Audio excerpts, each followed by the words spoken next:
এ hi hello everyone, কেমন আছো তোমরা সবাই? আশা করছি ভালো আছো। আমিও খুব ভালো আছি। এখন বাজে ঘড়িতে রাত 8টা। আমি যাচ্ছি রান্নাঘরে রাত্রের জন্য ডিনার রেডি করতে। দেখো, এখানে আমি খোসা সমেত আলুগুলোকে কেটে রেখেছি, ভালোভাবে পরিষ্কার করে নিয়েছি। এবার কড়াইতে দিয়ে দিয়েছি সর্ষের তেল। তোমরা চাইলে রিফাইন অয়েলও কিন্তু ইউজ করতে পারো, কিন্তু আমি সর্ষের তেলেই করছি। তেলটা দেওয়ার পরে ওটাকে একটু গরম হতে দিতে হবে। গরম হয়ে আসলে আমি নেক্সট উপকরণ অ্যাড করব।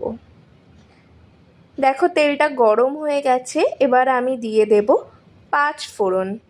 5 ফোড়নটা একটু পোড়া অবধি ওয়েট করব। একটু স্মেল বেরালে দিয়ে দেব শুকনো লঙ্কা। এবার দিলাম তেজপাতা। এবার কিছু রসুন, ওই 5টা 6টা কোয়ার মতন রসুন একটু হালকা থেতো করে নিয়ে দিয়ে দিলাম।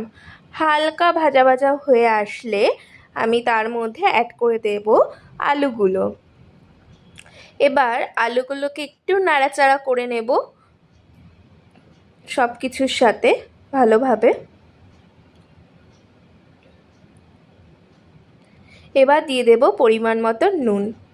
নুনটা তোমরা যে যেমন খাও সেইভাবেই দেবে। তারপর দিয়ে দিচ্ছি হলুদ গুঁড়ো। এবার দিচ্ছি শুকনো লঙ্কা কাঁচা লঙ্কা কুচি দিয়ে ভালোভাবে নাড়াচাড়া করে নেব সব কিছু। এরপর আমি আলুটাকে সেদ্ধ হতে দেব লো ফ্লেমে। ঢেকে রেখে দিয়েছিলাম। তো এবার আমি ঢাকনাটা খুলে আবার একটু নাড়াচাড়া করে নিচ্ছি আলুটা সেদ্ধ হওয়া অবধি। একটু নাড়াচাড়া না করলে তলায় লেগে যেতে পারে। আবার আমি ঢেকে দিলাম যাতে একটু ভালোভাবে সেদ্ধ হয়। দেখো, সেদ্ধ হয়ে এসছে। এবার আমি সাইডে করে নিয়েছিলাম একটু গরম জল, সেটাই অ্যাড করে দিলাম এখন আলুগুলোর মধ্যে। এবার ভালোভাবে ফুটতে দিতে হবে, আর যেটুকু আলু সেদ্ধ হওয়ার বাকি ছিল সেটুকু হয়ে যাবে।